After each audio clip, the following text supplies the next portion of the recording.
नमस्कार।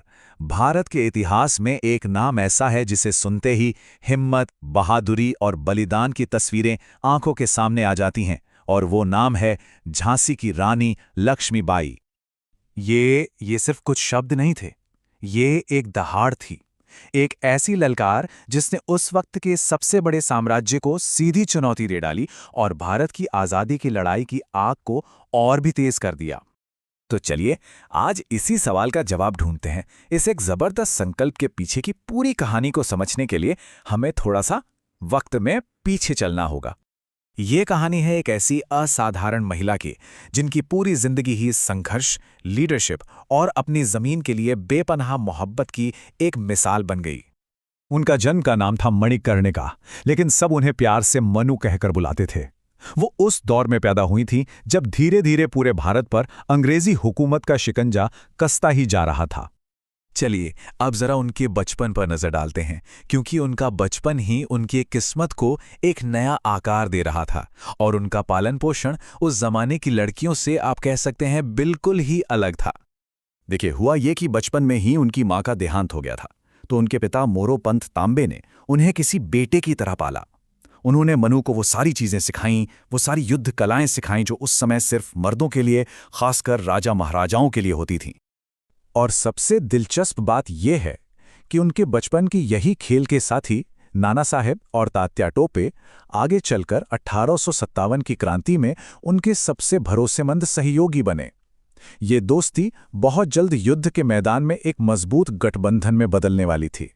अब उनकी जिंदगी में एक बहुत बड़ा मोड़ आता है जब वो झांसी की रानी बनकर आती हैं। लेकिन ये ताज उनके लिए फूलों की सेज नहीं, बल्कि मुश्किलों और त्रासदियों का एक नया दौर लेकर आया। जरा सोचिए, इतनी कम उम्र में उन्होंने पहले अपने नवजात बेटे को खो दिया और फिर कुछ ही वक्त बाद अपने पति को भी। एक के बाद एक इन मुश्किलों ने उन्हें बिल्कुल अकेला कर दिया, लेकिन इसने उनके इरादों को तोड़ने की जगह और भी फौलादी बना दिया। और बस यहीं से उस राजनीतिक लड़ाई की शुरुआत होती है जिसने उन्हें इतिहास के पन्नों में हमेशा के लिए अमर कर दिया। अंग्रेजों ने इस डॉक्ट्रिन ऑफ लैप्स को भारतीय रियासतों को हड़पने के लिए एक कानूनी हथियार की तरह इस्तेमाल किया। सीधी सी बात थी, अगर राजा का अपना खून यानी असली बेटा नहीं है तो उसका राजपाट अंग्रेजों का हो जाएगा। और ये नीति झांसी के लिए एक सीधा खतरा थी। उन्होंने रानी के गोद लिए बेटे दामोदर राव को वारिस मानने से साफ इनकार कर दिया। ये झांसी के लिए एक खुली चुनौती थी, एक तरह का अल्टीमेटम। और इसी अन्याय के जवाब में लक्ष्मीबाई ने ये ऐतिहासिक घोषणा की। ये सिर्फ एक विद्रोह नहीं था, ये अपने लोगों, अपने राज्य और अपने आत्मसम्मान की रक्षा करने का एक प्रण था। चलिए अब उनकी कहानी के आखिरी और सबसे रोमांचक पड़ाव पर चलते हैं, जहां रानी एक योद्धा के रूप में दुनिया के सामने आईं। अंग्रेजों ने अपनी पूरी ताकत झोंक दी और झांसी के किले को चारों तरफ से घेर लिया। और उनकी सेना को लीड कर रहा था सर ह्यू रोज, जो एक बहुत ही अनुभवी और चालाक जनरल माना जाता था। इससे पता चलता है कि वो सिर्फ एक रानी नहीं, बल्कि एक बहुत ही काबिल मिलिट्री स्ट्रैटेजिस्ट भी थीं। कम संसाधनों के बावजूद उन्होंने एक जबरदस्त डिफेंस तैयार किया और अपने प्रजा के अंदर लड़ने का ऐसा जोश भरा जो देखने लायक था। ये सीन भारतीय इतिहास के सबसे यादगार और साहसी पलों में से एक है। जब किला दुश्मन के हाथों में जा रहा था, तब भी उन्होंने हार नहीं मानी।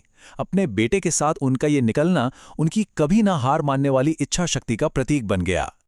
ये वो तारीख है जब ग्वालियर के पास कोटा की सराय में लड़ते लड़ते उन्होंने वीर गति प्राप्त की।